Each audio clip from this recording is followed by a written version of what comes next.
Hello दोस्तों, आइए फिर से हम हाजिर है आपके लिए, आपके पास, आपके खातिर ना। ये सब डायलॉग हो गया वरना एगो कहते तो मज़ा आता है। आपके लिए, आपके पास, आपके खातिर। आइए, हाँ, मिलते हैं हम लोग नेक्स्ट। पिछले क्लास में भैया हम लोग 56 तक क्वेश्चन पढ़े हुए थे। इसमें 57 की बारी है। 57 आपके पास हाजिर है, मेरे साथ इहो हाजिर है बेचारा।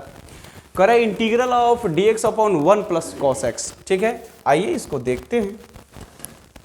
क्वेश्चन नंबर है 57।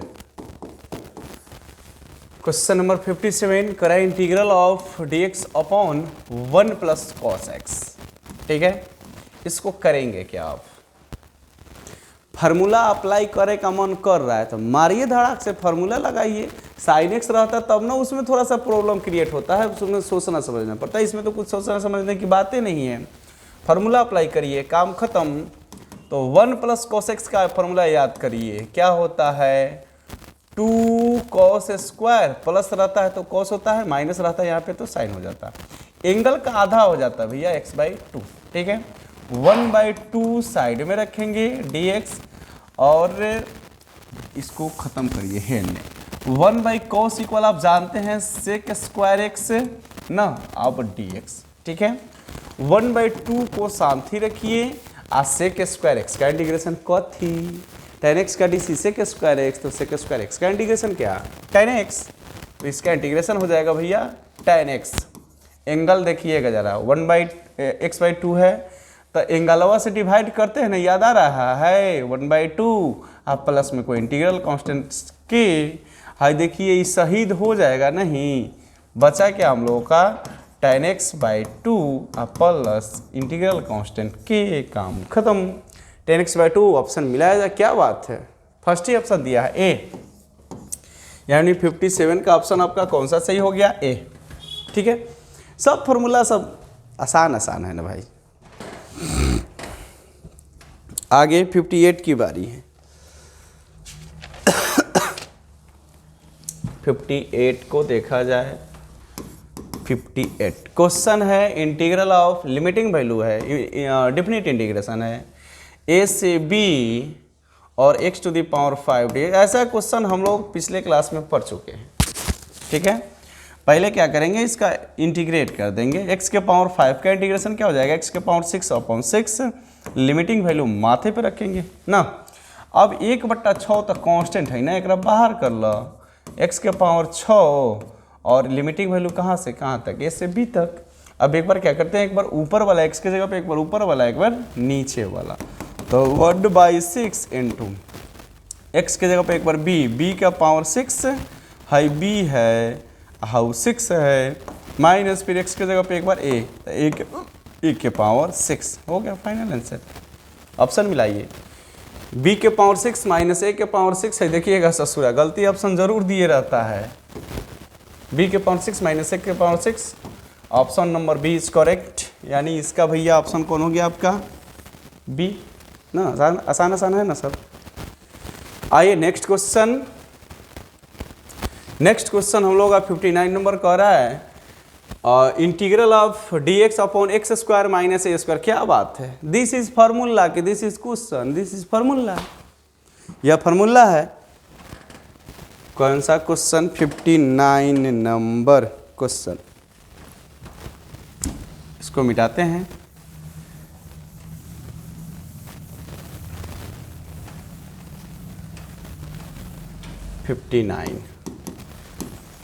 इंटीग्रल ऑफ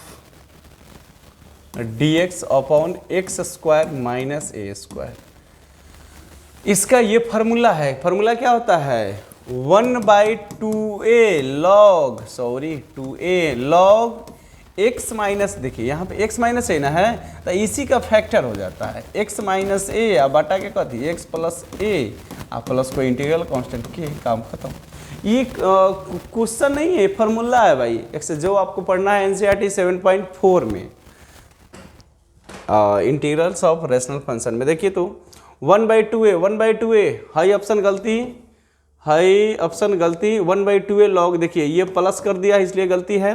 इसका मतलब ऑप्शन ए सही होगा, बट यहाँ पे गलती से बेचारा वो 2 प्रिंट कर दिया है। यहाँ पे 1 होगा, आप आंसर मिला लीजिएगा। 1/2a होगा log x माइनस ए बटा के x plus A. Option number A is correct. A is correct नहीं, ए को करेक्ट बनाया गया है, क्योंकि गलती से वहाँ पे बेचारा 2 लिख दिया है। ठीक है, हम लोग का इसमें कौन सा सही हुआ? ए सही हुआ, बटा पे मिला बना लेंगे, यानी 1 है यहाँ पे। ठीक है, चलिए 60 की बारी है अब।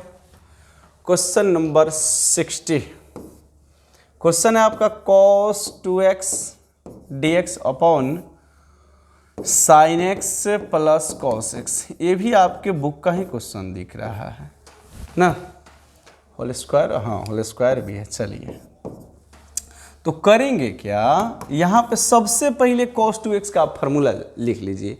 cos 2x का फार्मूला किस फॉर्म में? फैक्टराइज वाला, यानी साइन cos जो दोनों होता है वो वाला।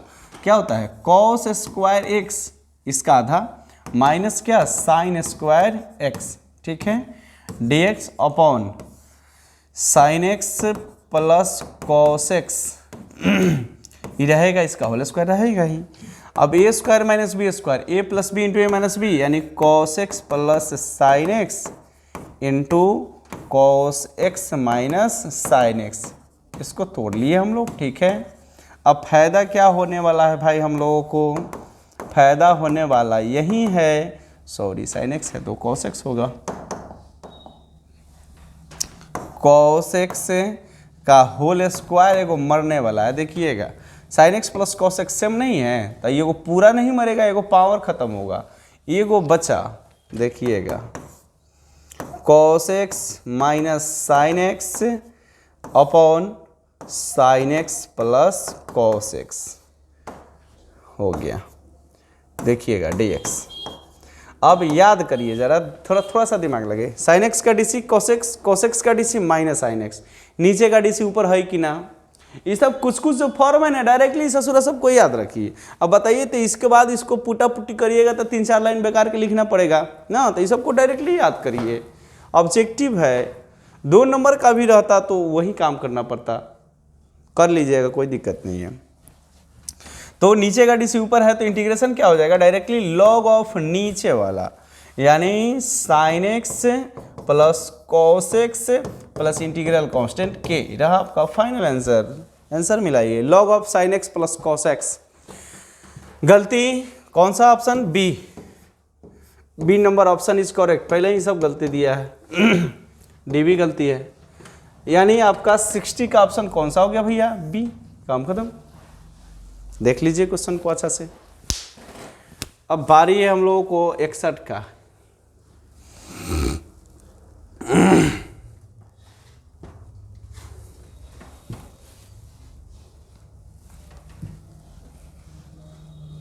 खत्म करते हैं।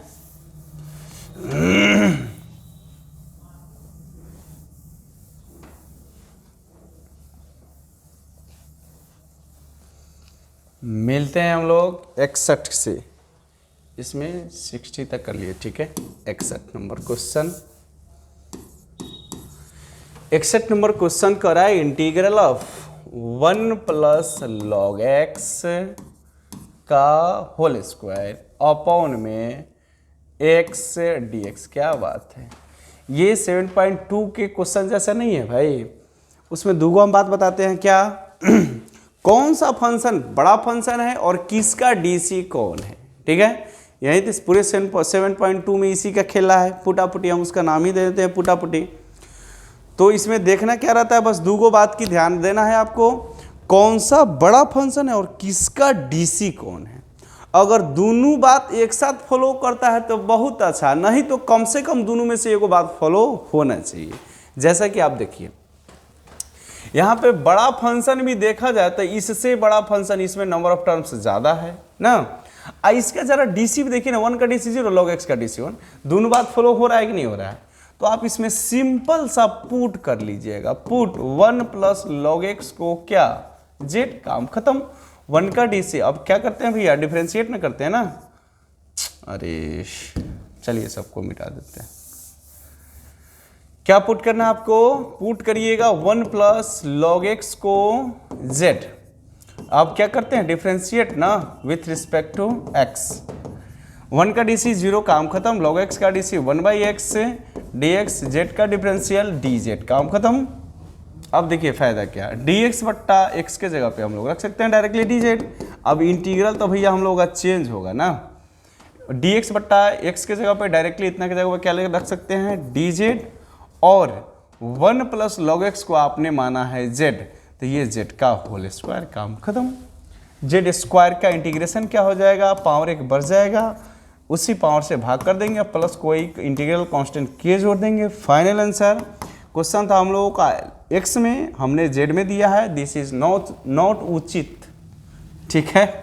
तो z का मान रख लीजिएगा 1 प्लस log x का काची होल क्यूब, अब बेटा के 3 अब प्लस के k, मिलाइए आंसर, ठोकिए ताली। 1 प्लस log x का whole cube 1, option number A is correct. देखिए 1 प्लस log x का होल क्यूब बट्टा के 3 दिया है ना, यानी 61 का ऑप्शन कौन सा हो गया भैया, आपका ए, ठीक है। हम प्यार प्यार से इसलिए बता रहे हैं ना आपको कि इससे सब्जेक्टिव ही कुछ क्वेश्चन बने, आपसे समझ में आए, ठीक है। ऐसे दोनों एक दूसरे का से जुड़ा होता है। ऑब्जेक्टिव क्लियर रहेगा तो सब्जेक्टिव में भी मजा आएगा, सब्जेक्टिव क्लियर रहेगा ऑब्जेक्टिव में भी मजा आएगा, यानी कंसेप्ट कहीं पता रहेगा आपको। इसलिए ना कहा जाता है कि मेहनत कहीं व्यर्थ नहीं जाता है ना। आइए क्वेश्चन नंबर 12 है अब 62 का। 62 लिमिटिंग वैल्यू दिया है भैया, कहाँ से कहाँ तक, 0 से 1 तक दिया है। tan इनवर्स x का होल स्क्वायर अपॉन में 1 प्लस एक्स स्क्वायर dx, यही क्वेश्चन है ना, ठीक है।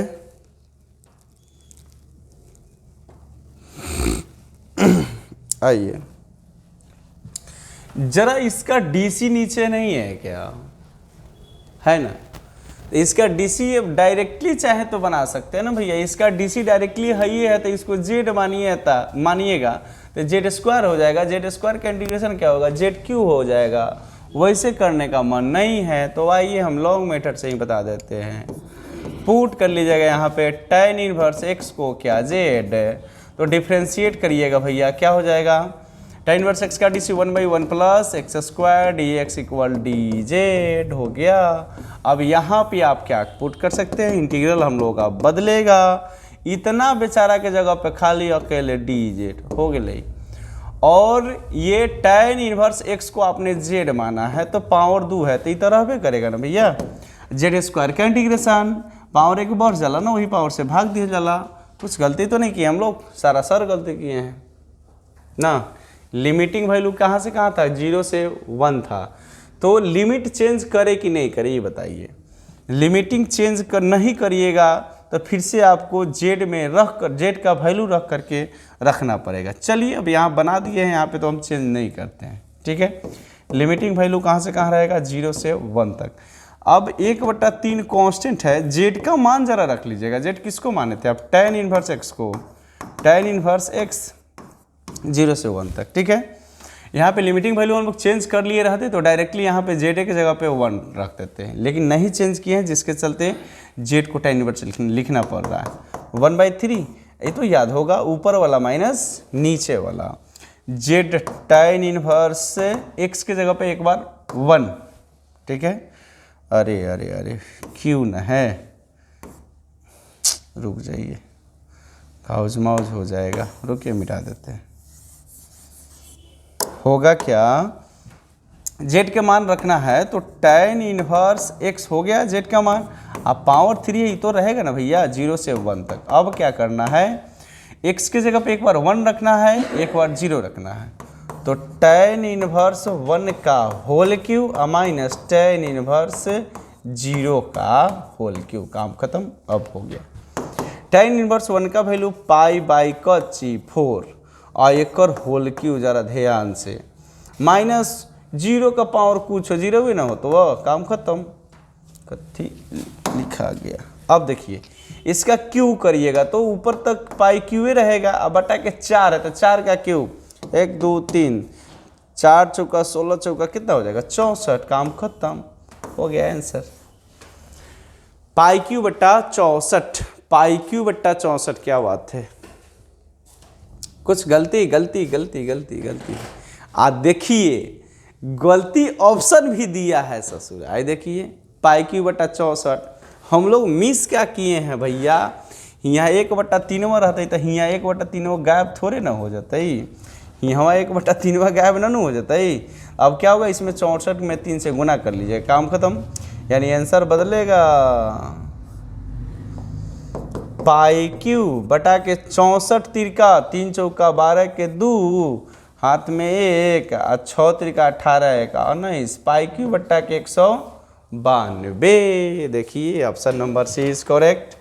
और हम लोग जो पहले से गलती किए थे, क्या 1/3 छूट गया था, तो पाई बट्टा 64 यहाँ पे देखिए तो गलती ससुर ऑप्शन दे ले रहेगा, यानी उसको पता है कि आप गलती कहने करिएगा, इसलिए प्रेजेंट ऑफ माइंड ऑलवेज रखना है। काम खत्म। इसका ऑप्शन कौन सा है, सी है, देखा जाएगा। अब 62 का तो काम फाइनल हो गया, देख लीजिए एक बार हम मरते हैं, क्वेश्चन को देख लीजिए अच्छा से। इसके बाद हम लोग नेक्स्ट क्वेश्चन करते हैं 63 64 जो भी होगा।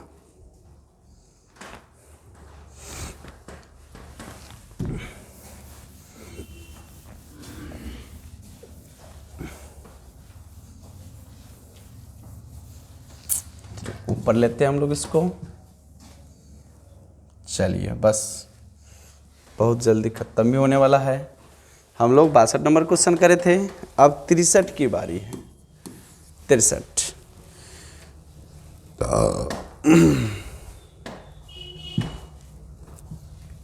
लिमिटिंग वैल्यू कहाँ गया, कहाँ गया, लिमिटिंग वैल्यू -2 से 2 तक। अब mod x dx, इसका आंसर क्या होगा ज़रा ये बताइए। 63 नंबर क्वेश्चन कितने गया, यहाँ है, देखिए -a से a हो, फार्मूला लिखते हैं, प्रॉपर्टीज लिखते हैं, -a से a हो, फंक्शन ऑफ x dx का इंटीग्रेशन पढ़ना हो, ठीक है। तो ऐसा क्वेश्चन का चेक करते हैं, इसका दूगो ऑप्शन होता है, क्या दूगो आंसर होता है। यदि function of x odd function रहेगा तब ना, यानी माइनस का अंतर हो जाएगा तब। लेकिन भैया इवन फंक्शन होता है तो एक नया इंटीग्रल यहाँ से प्राप्त होता है, कहाँ, 0 से अपर लिमिट तक, यानी a तक, सॉरी 2 × 0 से a तक, फंक्शन ऑफ x dx। कब, जब ये इवन फंक्शन रहे तो। अब देखिए mod x इवन फंक्शन है या ऑड फंक्शन है, x को -x से रिप्लेस करिएगा तो मोड में प्लस माइनस का अंतर नहीं ना होता है, तो दिस इज कौन फंक्शन, इवन फंक्शन। सो क्या करेंगे हम लोग, ये फार्मूला यहाँ से लगा करके हम लोग सॉल्यूशन फाइंड करेंगे। इसको मिटाते नहीं है, देखते रहिएगा ज़रा, ठीक है। तो इसका हो जाएगा 2 × इंटीग्रल कहाँ से कहाँ तक, 0 से 2 तक, और x dx। बात ज़रा समझ में आया, याद आया। 2 कांस्टेंट साइड में, अब x का इंटीग्रेशन x² 2 हो जाएगा, लिमिटिंग वैल्यू 0 से 2 तक होगा। ये देखिए 2 है ना बाहर जाएगा, ये कट जाएगा बेचारा, यानी 2/2 बचा हम लोगों का x² का होल पावर 0 से 2 तक ना। फाइनल आंसर जरा लिखते हैं, देखिएगा ये तो सही हो गया। तो बच्चा एक बार x के ऊपर 2 रखेंगे, यानी 2 का स्क्वायर, एक बार x के जगह पर 0 रखेंगे तो 0 का स्क्वायर, तो 2 का स्क्वायर क्या हो जाएगा भैया, 4। काम खत्म। ऑप्शन देखिए, ऑप्शन नंबर कौन सा है, 63 का, 63 का option number D is correct. 4 D में नहीं, यानी 63 का ऑप्शन कौन सा हो गया आपका, डी। देखिए प्रॉपर्टीज आया कि नहीं आया। आप लोग कहते हैं ऑब्जेक्टिव पूछता है कहाँ से, कंसेप्ट से पूछता है, बस आसमान से थोड़े ना पूछेगा। आइए मिटाते हैं इसको, देख लीजिए अच्छा से, कोई डिस्टर्बेंस नहीं।